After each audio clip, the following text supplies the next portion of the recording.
Hello friends, எல்லாரும் எப்படி இருக்கீங்க? நல்லா இருக்கீங்களா? நம்ம தமிழில் பார்த்தீங்க அப்படின்னா நிறைய இடங்களில் ஒருத்தவங்கள்ட்ட பேசும்போது சின்னதாக ஒரு வார்த்தையை வச்சே பேசி முடிச்சிடும் பார்த்தீங்களா? அப்படிப்பட்ட ரொம்ப ரொம்ப குட்டியான எல்லாரும் கற்றுக்கிட வேண்டிய 50 சிம்பிளான வேர்ட்ஸ் தான் நீங்கள் சொல்லிக் கொடுக்க போகிறேன். ரொம்ப ரொம்ப ஈஸியாக இருக்கும். கண்டிப்பாக உங்களால் இங்கிலீஷில் இந்த குட்டி குட்டி வார்த்தைகளை வச்சு நிறைய இடங்களில் பேச முடியுங்க. ஓகே, பாருங்களேன். ஃபாஸ்ட் ஒன் பாருங்களேன். வணக்கம். வணக்கம் அப்படின்னு சொல்லுவோம் பார்த்தீங்களா? இது எப்படி சொல்லலாம்? சிம்பிள் தான். உங்களுக்கு ஆன்சர் இருந்துச்சுன்னா உங்களோட ஆன்சரை காமெண்ட்டில் இந்த 50 வேர்ட்ஸுக்கு நீங்கள் டைப் பண்ணிட்டே வாங்க. வணக்கம் அப்படின்னா ஹலோ அப்படின்னு சொல்லலாம். ஓகேங்களா? ஹலோ, வணக்கம். ஹாய், வணக்கம். இப்படி கூட சொல்லலாம். ஓகேங்களா? ஹலோ, வணக்கம். ஓகே, அடுத்து பாருங்களேன். போய் வருகிறேன். ஃப்ரெண்ட்ஸ் கிட்டலாம் பேசி முடிச்சாச்சு. போயிட்டு வர அப்படின்னு சொல்லுவோம் பார்த்தீங்களா? எப்படி சொல்லலாதா? சிம்பிள் தான். பாருங்களேன். Good bye. குட் பை, போயிட்டு வருகிறேன். ஓகேங்களா? சில பேர் எழுதும் போது இப்படி எழுதுவீங்க. குட் பாய். குட் பாய் அப்படின்னா நல்ல பையன். இங்கே குட் பை. ஓகேங்களா? போயிட்டு வரேன். ஈஸியாக இருக்கா? ஓகே, அடுத்து பாருங்களேன். ஆம். ஆமாம் சொல்லுவோம் பார்த்தீங்களா? ஆம் எப்படி சொல்லலாம்? கரெக்டுங்க, சூப்பர். இந்த மாதிரி குட்டி குட்டி வார்த்தைகளை வச்சு என்ன பண்ணலாம் அப்படின்னா இங்கிலீஷில் பேசி சமாளிக்கலாம். ஆமாம், எஸ். ஆமாம், எஸ். இல்லை எப்படி சொல்லலாம்? இல்லை. வெரி குட், சூப்பராக சொல்லிட்டீங்க. நோ. சரி எப்படி சொல்லலாம்? சரி எப்படி சொல்லலாம்? சிம்பிள் தான். பாருங்களேன். ஓகே. சரி அப்படின்னா ரைட், அது கிடையாது. சரி, ஓகே அப்படி சொல்லுவோம் பார்த்தீங்களா? அதுக்கான அர்த்தம். ஓகேங்களா? இப்போ அடுத்து பாருங்களேன். நன்றி எப்படி சொல்லலாம்? தேங்க்யூ, தேங்க்ஸ் அப்படின்னு சொல்லலாம். ஓகேங்களா? உங்களுக்கு நன்றி, தேங்க்ஸ், தேங்க்யூ. ஓகே, அடுத்து பாருங்களேன். வரவேற்கிறேன் எப்படி சொல்லலாம்? வரவேற்கிறேன். சிம்பிள் தான். வெல்கம். வெல்கம், வரவேற்கிறேன். Next one. நன்றாக. நான் நல்லா இருக்கேன்னு சொல்லுவோம் பார்த்தீங்களா? நான் நன்றாக இருக்கிறேன். நல்லா இருக்கிறேன் எப்படி சொல்லலாம்? நன்றாக அப்படின்னா ஃபைன். ஃபைன், நன்றாக. Next one. தயார். ரெடியாக இருக்குன்னு சொல்லுவோம் பார்த்தீங்களா? ரெடி. I am ready. நான் தயாராக இருக்கிறேன். ஃபைன்னா ஐ ஆம் ஃபைன். அவ்வளோதான். ஓகே, அடுத்து பாருங்களேன். தொடங்கு. ஸ்டார்ட் பண்ணுன்னு சொல்லுவோம் பார்த்தீங்களா? ஸ்டார்ட், தொடங்கு. ஸ்டார்ட் திஸ், இதை தொடங்கு. ஈஸியாக இருக்கா? ஓகே, இப்போ நம்ம 10 வேர்ட்ஸ் பார்த்துட்டோம். இந்த 10 வேர்ட்ஸையும் பாருங்கள் அப்படின்னா ரொம்ப ரொம்ப பேசிக் தான். நீங்கள் என்ன பண்ணுங்கள் அப்படின்னா இந்த வீடியோ பார்த்ததுக்கப்புறம் இந்த 10 வேர்ட்ஸை நீங்கள் பின்னாடியே ப்ராக்டிஸ் பண்ணுங்கள். இது வரைக்கும் நீங்கள் காமெண்ட்டில் ஆன்சர் பண்ணணும்னா பரவாயில்ல. இப்போ இருந்தால் என்ன பண்ணுங்கள் அப்படின்னா வீடியோ பாஸ் பண்ணிவிட்டு எல்லா வேர்ட்ஸையும் பார்த்தீங்கன்னா ஒரு தடவை காமெண்ட்டில் நீங்கள் டைப் பண்ணுங்கள். நீங்கள் டைப் பண்ண பார்த்தீங்க அப்படின்னா இந்த மாதிரி நம்ம நிறைய வாட்ஸ்அப்பில் பண்ணுவோம். வாட்ஸ்அப்பில் நிறைய சேட் இந்த மாதிரி பண்ணுவோம். அது உங்களுக்கு ரொம்ப ரொம்ப யூஸ்ஃபுல்லாக இருக்கும். ஓகேங்களாங்க? ஓகே, நல்லா புரிஞ்சிருக்கா? நல்லா புரிஞ்சுக்கணும். உங்களோட ஃபீட்பேக் காமெண்ட்டில் சொல்லுங்கள். வீடியோ பார்க்குறவங்க லைக் பண்ணாமல் பார்க்குறீங்கன்னா லைக் பண்ணிக்கோங்க. நிறைய பேருக்கு இந்த வீடியோ ஷேர் பண்ணுங்கள். சப்ஸ்கிரைப் பண்ணி வச்சுக்கோங்க. நிறைய வீடியோஸ் தொடர்ந்து இனிமேல் வந்துகிட்டே இருக்குங்க. இப்போது மிச்சம் இருக்கிற 40 வேர்ட்ஸ்க்கான தமிழ் டு இங்கிலீஷ் ட்ரான்ஸ்லேஷன் நம்ம டீட்டெயிலாக பார்க்கலாங்க. இப்போ அடுத்து பார்த்தீங்க அப்படின்னா நம்மளை வச்சு பேசும்போது எப்படிலாம் சின்ன சின்ன வார்த்தைகளை கற்றுக்கலாம் அப்படிங்கிறத பார்க்கலாங்க. நான் இப்போ நான் என்னை பற்றி நான் பேசுகிறேன் அப்படின்னா நான் வந்தேன், நான் சாப்பிட்டேன், நான் அவங்கள பார்த்தேன், நான் அந்த வேலையை செஞ்சேன். ஸோ என்னை வச்சு நான் பேசுகிறேன் பார்த்தீங்களா? அப்போது நான் அதை எப்படி தான் சொல்லணும் அப்படின்னா நான் அப்படின்னா நிறைய பேருக்கு தெரியும். பட் சில பேருக்கு இது கூட தெரியாமல் இருக்கலாம். ஒன்றும் பயப்படாதீங்க, நான் இருக்கிறேன். சில பேர்லாம் கிராமத்துலேருந்து வந்திருப்பாங்க. எனக்கு ஒன்றுமே இங்கிலீஷே தெரியாது அப்படிங்க நினைக்கிறவங்கள கூட பார்த்தீங்க அப்படின்னா இங்கிலீஷில் பேச முடியும். யாரும் சோர்ந்து போகாதீங்க. ஓகேங்களா? சின்ன சின்ன வார்த்தைகள்லேருந்து கற்றுக்குங்க. சிறு துளி தான் பெரு வெள்ளம். ஓகே, நான் அப்படின்னா ஐ. ஈஸியாக இருக்கா? இப்போ நான் வந்தேன் அப்படின்னா ஐ வெண்ட். நான் வந்தேன். நான் வர்றேன் அப்படின்னா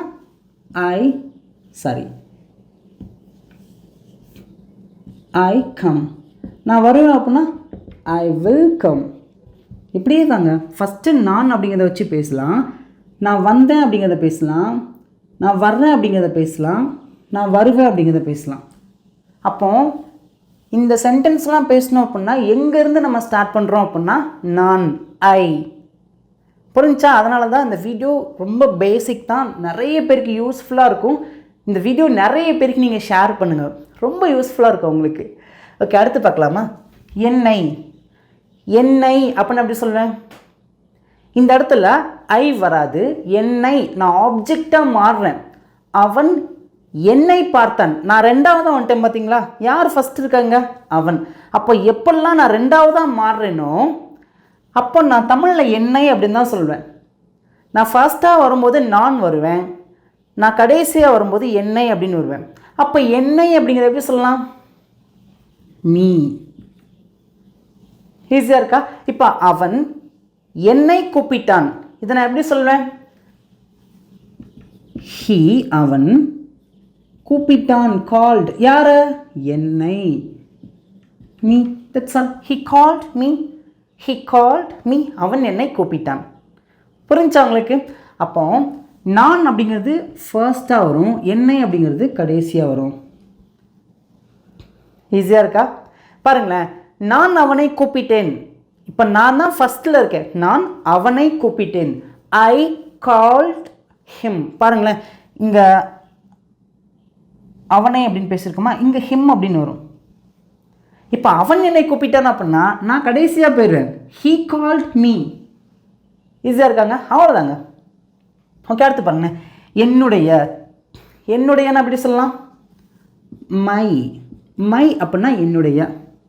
this is my pen, this is my car, this is my bike. பாருங்க, திஸ் இஸ் மை பைக். இது என்னுடைய பைக்.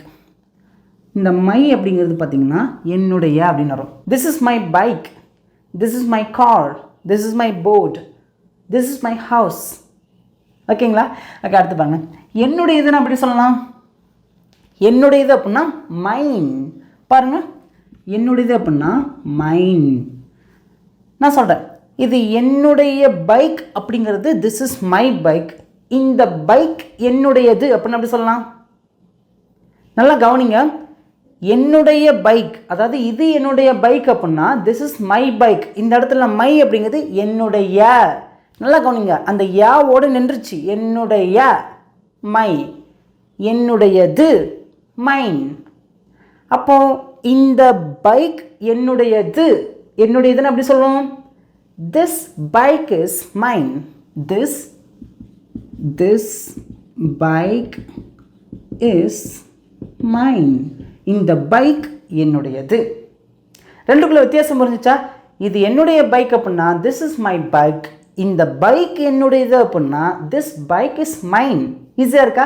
இப்போ உங்களுக்கு சிம்பிளான ஹோம்ஒர்க். இது என்னுடைய கார், இந்த கார் என்னுடையது. ஆன்சர் ரொம்ப ரொம்ப சிம்பிள் தான். காமெண்ட்டில் நீங்கள் ஆன்சர் பண்ணிடுங்க. ஓகே, அடுத்து பார்க்கலாமா? நானே. ஒரு வேலையை நானே செஞ்சேன் அப்படின்னு சொல்லுவோம் பார்த்தீங்களா? அல்லது ஒரு வேலை, நல்லா கவனிங்க, ஒரு ஆக்ஷனை செஞ்சது நானே அப்படின்னு நான் ஃபுல்லாக என்னை பற்றியே சொல்லும்போது அந்த இடத்துல நானே அப்படின்னு சொல்வேன். புரிஞ்சா? உங்களுக்கு புரிஞ்சா? ஓகே, நமக்கு டைம் கம்மியாக இருக்குது, நான் சீக்கிரமாக முடிக்கிறேன். ஓகே, நானே அப்படின்னா மை செல்ஃப். நானே அப்படின்னா மை செல்ஃப். ஓகே, அவன் எப்படி சொல்லலாம்? நல்லா கவனிங்க, இந்த மை செல்ஃப் எங்கே வரும் அப்படின்னா ஒரு சென்டென்ஸோட கடைசியில் வரும். எப்பயுமே இந்த மை செல்ஃபை பேசுகிறோம் அப்படின்னா இதோட சப்ஜெக்ட் ப்ரொனவுன் என்ன? யாரை பற்றி பேசுகிறேன்? நான். அப்படின்னா என்னைய பேசிட்டு ஐ அப்படிங்கிற இந்த சப்ஜெக்ட் ப்ரொனவுன் பேசிட்டு தான் மை செல்ஃப் அப்படிங்கிறது வரும். ஓகேங்களா? அதிகபட்சம் இந்த மை செல்ஃப் அப்படிங்கிறது பார்த்தீங்கன்னா சப்ஜெக்டோடு ஒட்டி வரும், இல்லை அப்படின்னா சென்டென்ஸில் கடைசி வரும். ஓகேங்களா? ஓகே, அடுத்து பார்க்கலாமா? அவன். அவன் அப்படின்னா ஹீ அப்படின்னு சொல்லுவோம். அவன் அப்படின்னா ஹீ. ஓகேங்களா? ஓகே, அவனை அப்படின்னு எப்படி சொல்லணும்? ஹிம். I called him. நான் அவனை கூப்பிட்டேன். I called him. ஐ சா ஹிம். ஈஸியாக இருக்கா? ஓகே, ஹீனா அவன், அவனை அப்படின்னா ஹிம். அவன்னா ஹீ, அவனை அப்படின்னா ஹிம். அடுத்து பாருங்க, அவனுடைய, ஹிஸ். ஓகே, அடுத்து பாருங்களேன், அவள். அவள் அப்படின்னா ஷீ. அவளை அப்படின்னு எப்படி சொல்லலாம்? ஹெர். ஈஸியாக இருக்கா? ஓகே, இதெல்லாம் ரொம்ப பேசிக் தான். இந்த வார்த்தைகள் தெரிஞ்சிச்சு அப்படின்னா இந்த வார்த்தைகளை வச்சே பார்த்திங்கன்னா அப்படியே குட்டி குட்டியாக வார்த்தைகள் ஆட் பண்ணி சென்டென்ஸாக பேசிடலாம். அப்போது நம்ம பெரிய சென்டென்ஸ் பேச ஸ்டார்ட் பண்ணோம் அப்படின்னா எங்கேருந்து தான் நம்மளால் பேச முடியும் அப்படின்னா இந்த மாதிரி குட்டி குட்டி வார்த்தைகள் இருந்து தான் நம்மளால் சென்டென்ஸ் பேச ஆரம்பிக்க முடியும். ஓகேங்களா? புரிஞ்சா? இந்த 20 வார்த்தைகள் உங்களுக்கு நல்லா புரிஞ்சிருச்சு அப்படின்னா நல்லா பேசி ப்ராக்டிஸ் பண்ணுங்கள். உங்களுக்கு பாதி அளவுக்கு புரிஞ்சிருச்சு, அதை பேசணும் அப்படின்னா ப்ராக்டிஸ் பண்ணி தான் பேச முடியும். You have to practice. ஓகேங்களா? ஓகேங்க, இப்போ இன்னும் நமக்கு 30 வேர்ட்ஸ் இருக்குது, டீட்டெயிலாக பார்க்கலாங்க. ஓகே, இப்போ அடுத்து பாருங்களேன். நாம், நாங்கள், இந்த மாதிரிலாம் சொல்லுவோம் பார்த்தீங்களா? நாங்கள் போனோம், நாங்கள் அவங்கள பார்த்தோம், நாங்கள் எக்ஸாம் எழுதினோம் சொல்கிறோம் பார்த்தீங்களா? அப்போது நாங்கள் எக்ஸாம் எழுதணும் அப்படிங்கிற இந்த சென்டென்ஸை நம்ம பேசணும், நம்ம மைண்டில் இருக்குது தமிழில், அதை இங்கிலீஷில் பேசணும் அப்படின்னா ஃபஸ்ட்டு நமக்கு என்ன தான் தேவை அப்படின்னா யாரை பற்றி பேசுகிறோம் அப்படிங்கிறத ஃபஸ்ட்டு நம்ம யோசிக்கணும். ஸோ அவங்கள பேசிட்டாவே நம்ம காவாசி சென்டென்ஸை பேசின மாதிரி இருக்கும். இப்போ நம்ம சென்டென்ஸ் பேசுகிறது எப்படின்னு சொல்ல வரல, ஜஸ்ட்டு ஒரு பேசிக்கான வேர்ட்ஸை வச்சே நம்ம இங்கிலீஷில் பேசி சமாளிக்கிறதுலாம் எப்படி அப்படிங்கிறத பார்க்குறோம். ஓகேங்களா? சென்டென்ஸ் வச்சு நிறைய வீடியோஸ் நான் பண்ணியிருக்கேன், செக் பண்ணி பாருங்கள். நாம் அப்படின்னா we அப்படின்னு சொல்லுவோம். நீ அல்லது நீங்கள், நீங்கள் எப்படி சொல்லலாம்? you. அவர்கள் எப்படி சொல்லலாம்? அவங்க, they. அவங்க விளையாடினாங்க, அவங்க டிவி பார்த்தாங்க, they watch டிவி. அவங்க வந்தாங்க, they came. ஸோ இந்த மாதிரி சின்ன சின்ன வார்த்தைகளை வச்சு பேசலாம். ஓகேங்களா? ஓகே, அவர்களை எப்படின்னா எப்படி சொல்லலாம்? them. I saw them. நான் அவங்கள பார்த்தேன் சொல்கிறோம் பார்த்தீங்களா? அவர்களை எப்படின்னா them அப்படின்னு சொல்லுவோம். அடுத்து பாருங்கள், அது எப்படி சொல்லலாம்? அது தூரத்தில் ஏதோ ஒன்று இருக்குது, நம்ம அதுன்னு சொல்கிறோம். அது என்னுடைய பைக், that is my bikeன்னு சொல்லுவோம் பார்த்தீங்களா? அப்போ தூரத்தில் ஏதோ ஒன்று இருக்குது அப்படின்னா that அப்படின்னு சொல்லுங்கள். அதுவே உங்கள் பக்கத்தில் ஒன்று இருக்குது, இது என்னுடைய பைக், அப்போ இது அப்படின்னா எப்படி சொல்லலாம்? this. அது அப்படின்னா that, இது அப்படின்னா this. அடுத்து பாருங்கள், அவைகள் தூரத்தில் நிறைய இருக்குங்க, அதெல்லாம் அவை, அவைகள்னு சொல்லுவோம் பார்த்தீங்களா? ஸோ இது எப்படி சொல்லலாம்? தோஸ். அவைகள் அப்படின்னா தோஸ். அப்போ பக்கத்தில் நிறைய இருக்குது, இவைகள், பேச்சு வழக்கில் இதெல்லாம் சொல்லுவோம் பார்த்தீங்களா? தீஸ். அவ்வளோதான், முடிஞ்சு. ஈஸியாக இருக்கா? நல்லா கவனிங்க, உங்களுக்கு புரியுற மாதிரி சொல்கிறேன். உங்கள் பக்கத்தில் ஏதோ ஒன்று இருக்குது அப்படின்னா திஸ். அதுவே உங்களை விட்டு தூரத்தில் ஏதோ ஒன்று இருக்குது அப்படின்னா பாருங்கள், தூரத்தில் இருக்கிறது இது பக்கத்தில் இருக்குது. பக்கத்தில் இருக்கிறது திஸ்ன்னு சொல்லுவோம், தூரத்தில் ஏதோ ஒன்று இருக்குன்னா தேட் அப்படின்னு சொல்லுவோம். அதே மாதிரி பக்கத்தில் ஏதோ ஒன்று நிறைய இருக்கும், நிறைய பைக் இருக்குது, நிறைய கார் இருக்குது அப்படின்னா தீஸ் அப்படின்னு சொல்லுவோம். அதுவே தூரத்தில் நிறைய இருக்குது அப்படின்னா தோஸ் அப்படின்னு சொல்லுவோம். ஓகேங்களா? ஓகே, அடுத்து பாருங்கள். நாள் அப்படின்னா டே அப்படின்னு சொல்லுவோம், இரவு அப்படின்னா நைட் அப்படின்னு சொல்லுவோம். இப்போ நம்ம 30 வேர்ட்ஸ் பார்த்தாச்சு, இன்னும் நமக்கு 20 வேர்ட்ஸ் தான் இருக்குது. வீடியோவை கவனமாக கவனிங்க. அடுத்து பாருங்கள், இன்று, இன்னைக்கு அப்படின்னு சொல்லுவோம் பார்த்தீங்களா? சிம்பிள் தான், டுடே. நேற்று அப்படின்னா எப்படி சொல்லலாம்? நேற்று அப்படின்னா எஸ்டர்டே. நேற்று அப்படின்னா எஸ்டர்டே. நாளை அப்படின்னா எப்படி சொல்லலாம்? வெரி குட், சூப்பருங்க, டுமாரோ. டுமாரோ, நாளை. முந்தா நாள் அப்படிங்கிறது எப்படிங்க சொல்லலாம்? இந்த 3 எல்லாருக்குமே தெரியும், இது ஒரு சில பேருக்கு தெரியாது, நான் சொல்லிக் கொடுக்கேன். சிம்பிள் தான். இந்த முந்தா நாளையும் நாளைக்கு கழிச்சு மறுநாள் அப்படிங்கிறத நம்ம சொல்ல பார்த்தீங்களா? முந்தா நேற்று, நாளை கழிச்சு. ஸோ இந்த 2 வார்த்தைகள் இங்கிலீஷில் நான் இப்போ சொல்லிக் கொடுக்குறது உங்களுக்கு என்றைக்குமே மறக்காது. ஏற்கனவே சில பேருக்கு தெரியும், பட் சில பேருக்கு தெரியாது. இப்போது இந்த 2 வேர்டை நான் சொல்லிக் கொடுக்குறேன், மறக்கவே மறக்காது உங்களுக்கு. முந்தா நாள் அப்படின்னு எப்படி சொல்லலாம்? ஃபஸ்ட்டு இந்த இடத்துல எப்படி பேசணும் அப்படின்னா நாள். நாள் அப்படிங்கிறத எப்படி சொல்லலாம்? நாள் அப்படிங்கிறத டே. ஒரு நாள் அப்படின்னா டே அப்படின்னு சொல்லுவோம் பார்த்தீங்களா? நம்ம முந்தா நாளை பற்றி பேசுகிறோம், நாள் டே. முந்தா நம்ம சொல்கிறோம் பார்த்தீங்களா? முந்தா, அந்த முந்தா நாள். அப்போ ஒரு விஷயத்தை முன்னாடி வச்சு பேசுகிறோம். அப்போ முன்னாடி அப்படிங்கிறத எப்படி சொல்லுவோம்? பிஃபோர். பிஃபோர், முந்தா நாள். Day before. எப்போ சொல்லியிருக்கோம்? முந்தா நாள்னா முந்தா நாள் அப்படிங்கிறத எப்படி சொல்ல வரும்? இன்னைக்கு, டுடே. நேற்று எஸ்டர்டே. அப்போ அதுக்கு முன்னாடி தான் பேசுகிறோம். அப்போ அதுக்கு முன்னாடி பேசும்போது எஸ்டர்டே அப்படின்னு தான் சொல்லணும். Day before yesterday. அவ்வளோதான், முடிஞ்சு. டே அப்படின்னா ஒரு நாள், பிஃபோர்னால் முன்னாடி. எதுக்கு முன்னாடி? எஸ்டர்டேக்கு முன்னாடி. Day before yesterday. உங்களுக்கு புரியுறதுக்காக நான் ஈஸியாக சொல்லியிருக்கேன், ஓகேங்களா? இந்த மாதிரி சொல்லியிருக்கேன், ஓகேங்களா? டே பிஃபோர் எஸ்டர்டே, முந்தா நாள். அவ்வளோதான், முடிஞ்சு. முன்தினம், நேற்று முன்தினம், முடிஞ்சுங்க. டே பிஃபோர் எஸ்டர்டே, நேற்று முன்தினம், முந்தா நாள். ஈஸியாக இருக்கா? நல்லா புரிஞ்சிருக்கா? நல்லா புரிஞ்சிருக்குன்னா இப்போ வரைக்கும் வீடியோக்கு ஒரு லைக் பண்ணாமல் இருக்கீங்கன்னா லைக் பண்ணிக்கோங்க. ஓகே ஓகே, அடுத்து பாருங்களேன். நாளை மறுநாள். நாளை மறுநாள் எப்படி சொல்லலாம்? இதே மாதிரி தான் வரும். நல்லா யோசிங்க, சிம்பிள் தான். பாருங்களேன், நம்ம ஒரு நாளை பற்றி தான் பேசுகிறோம், ஒரு டேவை பற்றி தான் பேசுகிறோம். அப்போ டே, மறுநாள் நம்ம அதுக்கப்புறம் தான் பேசுகிறோம், நாளைக்கு கழிச்சு. அப்போ ஆஃப்டர். புரிஞ்சா உங்களுக்கு? முந்தா நாளுக்கு அப்படிங்கிறத பிஃபோர்னு சொல்லியிருக்கோம். நாளை மறுநாள்னா ஆஃப்டர். Before after. முந்தா நாள், நாளை மறுநாள். Before after. இப்போ டே ஆஃப்டர். எதுக்கு ஆஃப்டர் சொல்லியிருக்கோம்? நாளைனா டுமாரோ. இப்போ நாளை மறுநாள், டுமாரோ அப்படின்னு தான் சொல்லணும், ஓகேங்களா? Day after tomorrow. Day after tomorrow. Day after tomorrow.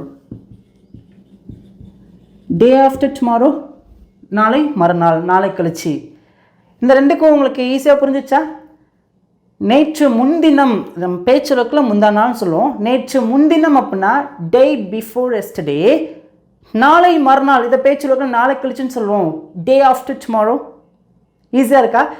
இன்றைக்கி நான் டுடே, நேற்றுனா எஸ்டர்டே, நாளைனா டுமாரோ, முந்தா நாள் அப்படின்னா டே பிஃபோர் எஸ்டர்டே, நாளை மறுநாள் அப்படின்னா டே ஆஃப்டர் டுமாரோ. ஈஸியாக இருக்கா? ஓகே, அடுத்து பாருங்க. இந்த மாதம், இந்த மாதம் எனக்கு எக்ஸாம் இருக்குது சொல்லுவோம் பார்த்தீங்களா? இந்த மாதம் நான் சென்னைக்கு போகிறேன் எப்படி சொல்லலாம்? இந்த மாதம். சிம்பிள் தான். இந்த அப்படின்னா திஸ் அப்படின்னு சொல்லுவோம். மாதம் அப்படின்னா எப்படி சொல்லலாம்? மந்த். முடிஞ்சு, அவ்வளோதாங்க. This month. அடுத்த மாதம்னா எப்படி சொல்லலாம்? வெரி குட், சூப்பர், கரெக்டாக சொல்லிட்டீங்க. Next month. போன மாதம் எப்படி சொல்லலாம்? போன மாதம் எப்படி சொல்லலாம்? Last month. Last month. Last அப்படின்னா போன அப்படின்னு அர்த்தம், ஓகேங்களா? Last month. அப்போ திஸ் மந்த்னா இந்த மாதம், நெக்ஸ்ட் மந்த்னா அடுத்த மாதம், லாஸ்ட் மந்த் அப்படின்னா போன வாரம். இப்போ உங்களுக்கு சிம்பிளான ஹோம்ஒர்க்குங்க. இந்த வருடம், அடுத்த வருடம், போன வருடம். இங்கே நான் 3 சிம்பிளான வேர்ட் கொடுத்துருக்கேன். இப்போ இதே மாதிரி பாருங்களேன். இந்த வாரம், அடுத்த வாரம், போன வாரம். அப்போது இங்கே இருக்கிற 6 சிம்பிளான வேர்ட்ஸ்க்கு நீங்கள் இங்கிலீஷில் என்ன வரும் அப்படிங்கிறத நீங்கள் தான் காமெண்ட்டில் நீங்கள் ஆன்சர் பண்ணணும். மறக்காமல் பண்ணிடுங்க, ஓகேங்களாங்க? ஓகே, இப்போ அடுத்து பாருங்களேன். காலை அப்படின்னா மார்னிங். மாலை அப்படின்னா ஈவினிங். முடிஞ்சுங்க, அவ்வளோதான். இப்போ இது வரைக்கும் 40 வேர்ட்ஸ் பார்த்துருக்கோம். இன்னும் நமக்கு 10 வேர்ட்ஸ் இருக்குது. வீடியோவை கவனமாக கவனிங்க. எல்லாருமே பார்த்தீங்க அப்படின்னா ஆன்லைன் கிளாஸ் கேட்குறீங்க. நம்ம ஆன்லைன் கிளாஸ் ஸ்டார்ட் பண்ண போகிறோம். May 1st வீக் நம்ம ஸ்டார்ட் பண்ண போகிறோம். உங்களுக்கு ஆன்லைன் கிளாஸ்க்கான டீட்டெயில் வேணும் அப்படின்னா இந்த நம்பருக்கு நீங்கள் காண்டாக்ட் பண்ணி நீங்கள் கேட்டுக்கலாங்க. இப்போ ஃபைனல் நமக்கு 10 வேர்ட்ஸ் தான் இருக்குது. அதுக்கு முன்னாடி நம்ம இங்கிலீஷ் பேசலாம் சேனலில் நம்ம ரீசெண்டாக ரிலீஸ் பண்ண 1000+ இங்கிலீஷ் வேர்ட்ஸ். இந்த புக்குக்கான எக்ஸாக்டான நேம் பார்த்தீங்கன்னா விதை. பாருங்கள், விதை. இந்த விதையில் பார்த்தீங்க அப்படின்னா 1000+ வேர்ட்ஸ் இருக்கும். இந்த புக் உங்களுக்கு ரொம்ப யூஸ்ஃபுல்லாக இருக்கும். உங்களுக்கு வேண்டுமானால், விருப்பம் இருந்தால் இந்த வாட்ஸ்அப் நம்பருக்கு நீங்கள் புக் அப்படின்னு மெசேஜ் பண்ணுங்கள். இந்த புக்கை எப்படி வாங்குன்னு சொல்லிட்டு நாங்கள் உங்களுக்கு சொல்லுவோங்க. ஓகே, பார்க்கலாமா? இங்கே ஒரு இடத்த பற்றி பேசியிருக்கோம். இங்கே எப்படி சொல்லலாம்? ஹியர். அங்கே இதுவும் ஒரு இடத்த பற்றி தான் பேசியிருக்கோம். ஆனால் தூரத்தில் இருக்கிற இடத்த பற்றி பேசியிருக்கோம். தேர், ஓகேங்களா? ஹியர்னா இங்கே, தேர் அப்படின்னா அங்கே. அடுத்து பாருங்கள். உள்ளே அப்படின்னா எப்படி சொல்லலாம்? உள்ளே அப்படின்னா இன். வெளியே அப்படின்னா அவுட். ஈஸியாக இருக்கா? ஓகே, அடுத்து பாருங்களேன். கீழே அப்படின்னா டவுன். மேலே அப்படின்னா அப். அருகில் அப்படின்னா எப்படி சொல்லலாம்? நியர். தொலைவில் அப்படின்னா ஃபார். இடது எப்படி சொல்லலாம்? இடது அப்படின்னா லெஃப்ட். வலது அப்படின்னா ரைட். அவ்வளோதான். ஈஸியாக இருக்கா? நல்லா புரிஞ்சிச்சா? இப்போ இந்த 50 வேர்ட்ஸும் உங்களுக்கு நல்லா ஈஸியாக புரிஞ்சுன்னு நினைக்கிறேன். திருப்பி அகைன் வீடியோ ஃபர்ஸ்ட்லேருந்து பாருங்கள். நான் தமிழில் சொல்லி இங்கிலீஷில் ஆன்சர் பண்ணுறதுக்கு முன்னாடியே உங்களுக்கு எல்லா வேர்ட்ஸும் நல்லா புரிஞ்சிருக்கான்னு ஒரு தடவை நீங்கள் செக் பண்ணி பாருங்கள். இன்னும் இது போல் நிறைய வீடியோஸ் நான் உங்களை பார்க்குறேன். தேங்க்யூ.